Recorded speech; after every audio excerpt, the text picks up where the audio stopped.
I'm excited about this one because if you know, I've been talking about this for a little while now. If you know, I have been down at the Georgia State Capitol multiple days. I I have been down at the Capitol lobbying for this bill for multiple days. Last Tuesday, Georgia State Senate passed the bill, sent it to the governor's desk. The governor signed it, and this bill it bans the use of cross-sex hormones and surgery on minors. Um, we were not able to get puberty blockers added into this bill.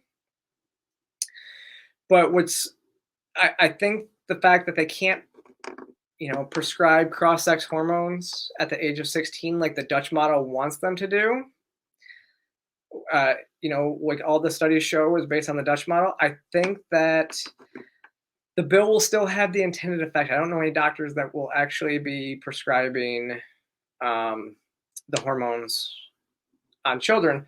And so, yes, if you noticed, I broke the story in the Post Millennial on Tuesday, and then Brian Kemp signed the bill, I believe, on Thursday. So it was a quick turnaround. I was trying to get there for the signing. My people were in contact with his people, and we were working on that. And he just signed it. No ceremony, no big to do. He just signed it, closed door meeting, and so I wasn't able to get there for that. But it's such a big deal, and obviously, I've seen so many people misrepresenting what this bill does, and saying it's going to harm kids. Um, Going back to the mental health stuff that we talked about in the first segment, if a child or if anybody is threatening suicide because they don't get to, transition, or they're threatening suicide because of this, then they need to be taken to a mental health facility to get treated for their suicidality. You can't transition somebody. You can't transition somebody without getting the mind right. Okay? The mind is the most important aspect of this all. And if it's not ready to go 100%, then you're not going to have good results, because transitioning is not a cure. You are always going to have dysphoria. That dysphoria can be alleviated. It can be not alleviated completely, but it can be helped sometimes with transition. But you have to make sure you're not suicidal before you take it, because for many people, for some people at least, I know, especially when you talk to some of these detransitioners that regret their decision and can never go back to the state that they were, the state that they wish they could go back to. So now they're kind of stuck in this perpetual state of trans. It's not good for your mental health either. It's not a cure. So you need to, fix the mind and get your mind into a good place. If you're suicidal, yes, like you said, 5150, somebody who's threatening suicide. The thing is, and I tweeted it out, because I saw it happening on Tuesday. Georgia legislators, again, pushing this bill saves lives, and they were talking about, the self-deletion issue. And the problem is that's an abuse tactic. Abusers use that. People that when they, somebody is being mentally and emotionally abusive if whenever they use that threat to get their way. And so, yeah, and so, like,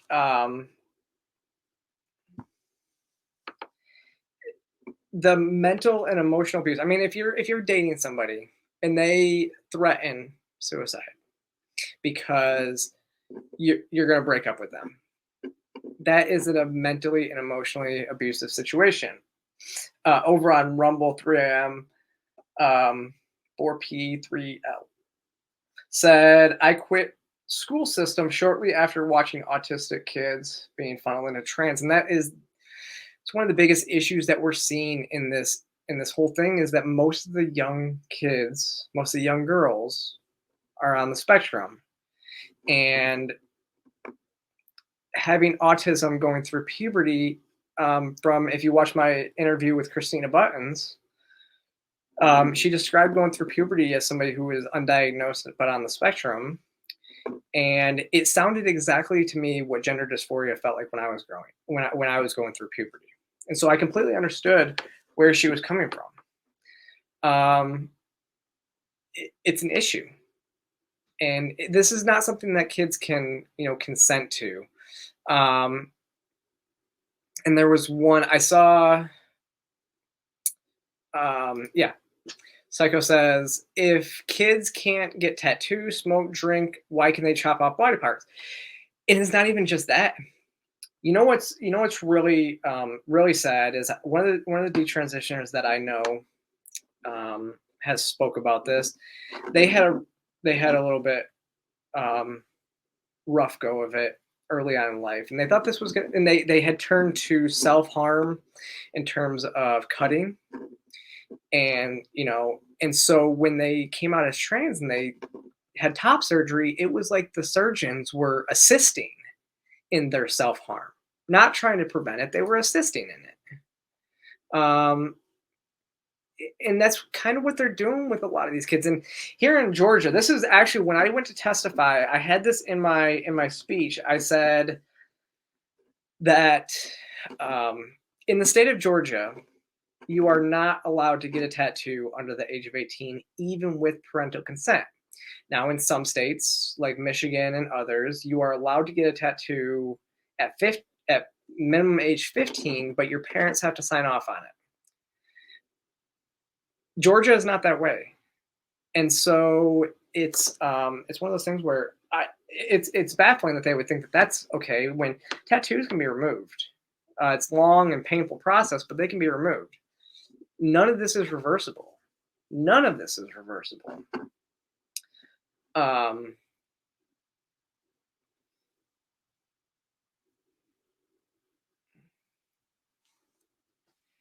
And one thing that I also wanted to I tried to get added to this bill, and unfortunately, this could be what gets this bill thrown out in court, is that I don't think anybody under the age of 18 should be having life-altering elective surgeries. So a lot of these bills, they specify for gender dysphoria. What they don't, so they still allow, that young female that has body issues that wants breast implants at the age of 16, that's still allowed. But a young boy who has body issues or a young male who has body issues and wants breast implants at the age of 16 can't, because it's because of gender dysphoria. And so it could be from what I've heard is that could be something that shows that this is discriminatory based on sex. And it was something I had in my speech to talk about. This bill did not go far enough in regards of protecting all children, not just children that say they're trans, right? It didn't go far enough, but it's still a win. We got what we wanted, and we revisit the other stuff next year and try to get more protections on kids. That's what we look at. But speaking of bills, I wanted to share this because I thought this was really interesting, and talked about it kind of in my first video about how, and actually in the first segment too, how a lot of these news places, they lie. They lie. And if we look at what Vice News, I thought this was actually pretty astounding, because Vice News, their headline, and talking about in Florida, there is a trans children were the beginning. The GOP is coming for adults. They say in the state of Florida, let's see, in Florida, HB 142 would prohibit insurance providers, including private insurers, from covering gender affirming care, which can cost tens of thousands of dollars out of pocket. So I originally heard this. So I originally heard this, and I went to and looked at the bill itself, just to, again, like I always do, go look at it itself. But then I read this even more, and I think it's astounding that Vice decided to fact check themselves in this first paragraph completely. So it quotes the bill and says a health insurance policy may, that's key, may not provide coverage for gender clinic interventions. Who in the audience knows legal speak? The word may is key here because in legal speak, that basically says that providers have the option to not provide healthcare for gender dysphoria. The option. If this was an actual ban, it would say a health insurance policy shall not provide coverage. The difference between shall and may in legal speak is so key in these types of things. So, Vice lies. They haven't retracted it because I just pulled this up today. And so they are actively lying on their site, and they fact check themselves in the same paragraph. It's absolutely astounding, and they think that people can't read. And actually, I mean, the people on their side can't read because when I pointed that out on Twitter, people were like, "No, that means they can ban it." Like, no, it literally means that, like, the law cannot prevent a health insurance from providing it. So there's other, like, under like Obamacare and other laws, the health insurance companies are required to provide coverage to certain things, which as a libertarian, I think that your insurance company should be tailor-made to what you want it to provide. If people don't want their insurance to provide, to provide coverage for gender dysphoria treatments, that's their right as an insurance company, because insurance companies are private companies. Now, if they receive government funds, they have to, like, if they receive Obamacare checks, then they have to abide by the Obamacare stuff. But the key is, yeah, all this does is say that they don't have to provide coverage, and if the federal government tries to force them to, the state, this is a 10th Amendment issue, is the state can tell all insurance companies what happens within their states. The only coverage that the state can do this with is Medicare and Medicaid, but that's not what this is. So, yeah, psycho, yeah. Vice and BuzzFeed openly know that their readers can't comprehend. It's true, and I have my issues with Vice. Vice used to be great when it came to some of their, documentaries across seas and everything like that. And I actually still think that they do good work. I'm just bitter. Well, one, because they lie. They lie on stuff like this. They lie to show that their readers don't actually know what's going on.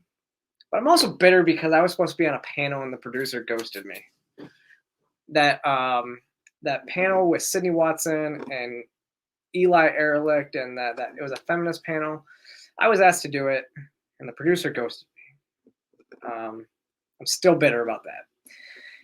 But actually, Vice does some pretty good stuff. I will say one good thing about Vice. They do good work when it comes to psychedelics and the war on drugs. But yeah, so I thought that was kind of interesting. And so it goes back to, again, read the bills. Whenever you see something like this, you see that they are lying, read the bills.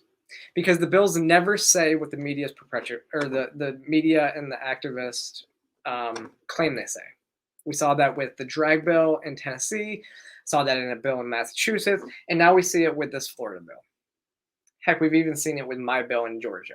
So always, always, always read the bill.